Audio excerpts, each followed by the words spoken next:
If you run an import-export business, you're going to find this one very interesting. Today, I'm going to be approaching buyers in person. And let me just show you exactly what my strategy is going to be. But first of all, what type of product am I going to sell? Oh, well, it's actually here. Let's go and have a look. There we go.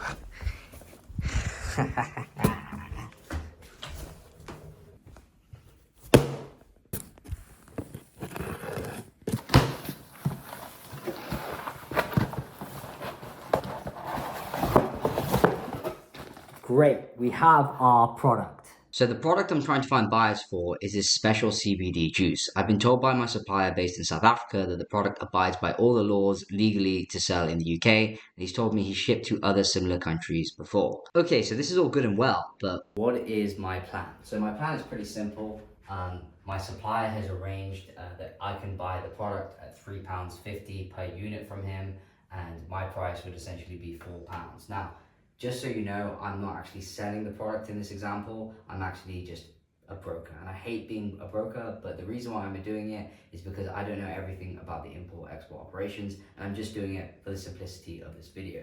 I would highly recommend, if you ever get into any type of product, you act as a trader, you buy and sell. There's always more margin, and there's just a ton of benefits that I'm not going to go through right now. But anyway, I get it for £3.50. My price, essentially, I've marked it up to £4, so that's a 50 pence profit per unit. Now, the retailer, the person that I sell it to, because we're selling to shops, they're going to be selling it at £5 per unit, so they can make £1 profit every time they sell each unit, which doesn't seem like a lot, but if they sell a lot, it's quite a valuable product. So if we do the maths, if I can just get them to do my minimum order quantity of 500 units, 500 sachets, at £4, that's a sale of $2,000, and I make £250 profit, which is probably not a lot. But if we're going for gold, which my goal is, I'm able to actually negotiate a better price if I sell more. In fact, if I sell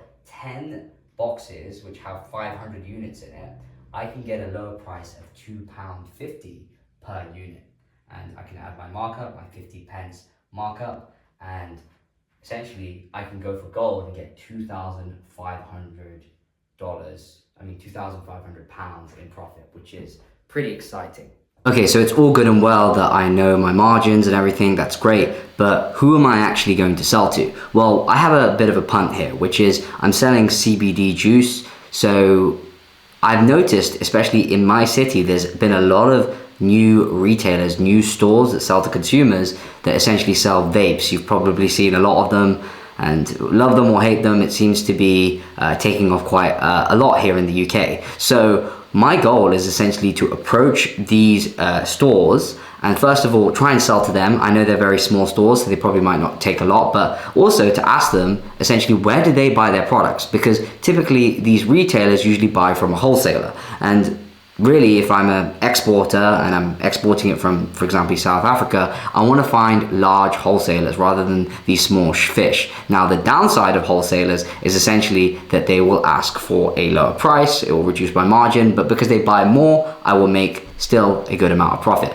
So what I've done actually is, if you just see on my screen right now, is I've created a list of all the retailers in my local area that sell vapes, and I've had this sheet. It's called the outbound tracking sheet. All you need to do is go to the link in the description, and I'm giving away this for free. And the reason why I have a sheet is it allows me to track my progress. It allows me to track, which person have I, sent a cold email to, which person have I, visited the store, which person, did they respond to my thing, which one, requested a sample, and it allows me to track my conversion rates. Very few people in sales and import exports actually track their outreach method, and they don't know what's effective and what's not. But with this, you can do exactly just that. You can see just here, it's quite helpful. I have a list of 10 people.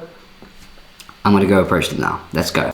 Okay, so I'm on the way to the first location. I'll be honest, I'm a little bit nervous, and it's very normal to be nervous actually, because you're going out of your comfort zone, you're approaching people, and there's always that fear of rejection. But I think one thing that is really helpful for someone who ever goes to conferences or you're just approaching people in person is to get into that flow state. So one thing that I'd recommend is have a coffee, because it gets you energized up. you don't drink caffeine, another thing that you could do is just make it easy for yourself. Instead of going up to that buyer straight away, you know, on the way to the conference or on the way to the place that you're going, start speaking to people. Say hello to that one person down the street or something like that, because it makes it a lot easier. You get into that state of like, it's okay to be social, and you kind of get out of your comfort zone, you start building some trust with yourself, and then it's easy. But yeah, that's what I would recommend. Okay, so we're arriving at our first location. I'm excited, so let's go around and go and approach them. Okay, so I just got out the first store, and unfortunately it was a rejection. But it wasn't a rejection in a sorts. Basically, the owner of the store wasn't in. He actually has 2 branches, and he told me to essentially go to the other branch. So I'm gonna call them later, try and arrange another meeting a little bit later today and see if they'd be interested in stocking the product. But it's okay. It's good to get rejected, because you realize, oh shit, I'm still here. It hasn't hurt me. They just said no, and that's it. And people appreciate it. Like, if you're nice and you're polite, they'll always point you in the right direction. And that's what the guy at the store did. So I'm thankful. On to the next store. Okay, so I'm approaching the next buyer, the next lead. That's their store just there. Let's see how this goes. Okay, success. I just jumped into that store. The guy took the sample, which is like really good. He wasn't the owner, but he says that he's going to introduce it to the owner, give the sample to the owner, and then yeah, hopefully, you know, maybe we can get something out of this.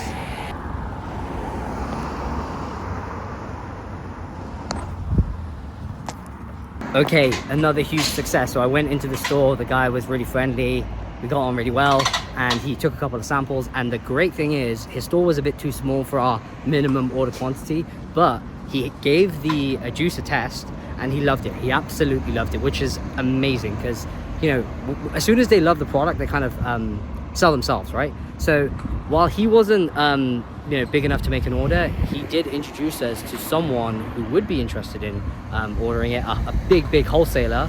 So even though this was a no, this could potentially be a really big order, because he directly referred me to someone, gave me his number, gave me the guy's number, and you know, that guy can call this guy now and say, oh my god, the juice was amazing, blah blah blah. So yeah, I think we're on to a winner. I'm now going to go to 4 or 5 more stores in the center of my city. Let's just see how we do. If not, you know, it's fine. It's just the first day, and a lot of positivity has come out of this. And the key that I want to say out of this is, you just don't give up. Like, I had my first rejection, you know, doesn't matter, you just got to keep going. So I just arrived in the center of town. There's like a bunch of vape stores here, and I'm not gonna lie, I'm getting a bit tempted with all the food options. There's so many like nice food places here in the center of the city. This is like one of the best dessert places in the whole of Leicester. So yeah, I'm pretty happy about that, but you know, gotta keep going, gotta keep hustling. So as I ventured through town, I noticed and encountered 2 big problems. The first big problem was that Leicester, the town that I'm from, is an absolute hole. And honestly, it just wasn't enjoyable walking through the streets. But the second and more pressing problem was that a lot of the shops that I went to, they weren't really interested. And not only were they not only interested, a lot of them weren't even open. This wasn't turning out to be that great. Not good. That is not good. One of the stores is closed, so man, this is harder than it looks, man. Okay, so I've just got home, and honestly, yeah, that was not easy, but I'm still optimistic, and you know, hopefully, you know, we kind of go somewhere with this, yeah. And just when I thought all was lost and I was going to find a buyer, something crazy happened. My phone started to ring, and it was that huge wholesaler that the store owner referred me to. Now, I can't share the conversation as it's a private conversation, but trust me, the guy called me, and it was pretty crazy. He invited me to go and meet him in person at the original vape store that I got referred from. So I went on my way. So I'm in the Uber right now on the way to go speak to the buyer, the wholesale buyer. I just had a quick call with the supplier, and the reason why I did that is just to check my fracs, because I'll be honest, like, I was just shooting this video just to find out a little, you know, just for the content, but it seems like this is kind of materializing. And usually when you speak to wholesalers, they want to ask specific questions like, do you sell other products, what's the margin? They might want a bigger margin and such. You might squeeze me and reduce my price. So for that reason, you know, I just wanted to check a couple of things like, you know, pricing for really large orders or whatever. But yeah, this is looking promising. I'm really excited. Okay, so I just had the meeting with the very, very big wholesale buyer. It's pretty crazy what you can do in one day, hey? He loved the product, which is pretty awesome. He's gonna go taste it a little bit later. We had a really long conversation. We spoke about like a bunch of shit. And, oh shit, it's my barber. I just saw my barber. Anyway, so, yeah, seems like a really, really great guy. And yeah, I'm really excited. So I'm gonna connect him with the supplier, because there's a couple of things that I don't really know about, because this is just a product I just learned about. But the key from all of this is, if you're exporting something and you want to import it into a specific country, you need to know everything about this product, because when you go in front of a big buyer, they will know everything about the product, all the guidelines, all these things, all the important things. So it's really important that you know everything, because if you don't know everything, you're gonna look like an idiot and that deal is dead. So it's 2 weeks later now, and I wanted to make this feedback video and loop back to you guys to give you an update as to what happened. So after 2 weeks, not 2 weeks, a couple of days of back and forth with the buyer, the big wholesale buyer, they were interested in buying quite a lot actually. But after further inspection of the certificate and analysis of the product, so every food and beverage product has like a certificate, a test certificate, and it has all the things that are in it. Basically, the guidelines say in the UK that we can't import this product. And while I found a really good buyer that's interested in, you know, perhaps buying maybe other products, they're not happy to go forward with this product, which means I wasn't able to find a buyer, which is sad. And it, you know, it really sucks. But at the same time, there's something that can be learned from this. There's one big lesson, which is, you know, before you import a product into, you know, the country that you're looking to export to, make sure you do your research. Make sure you speak to, you know, the government agencies that are in charge of, you know, the import regulations. But not only this, also make sure you speak to custom house agents, buyers already, because they'll know very, very easily what the guidelines are. And doing this form of research before you go out and say, oh, I've got a product to sell, will save you a lot of heartache, like what I just did for this video. But one thing also can be learned from this as well, which is that finding buyers in person is not easy. I spent a whole day and I only got one lead.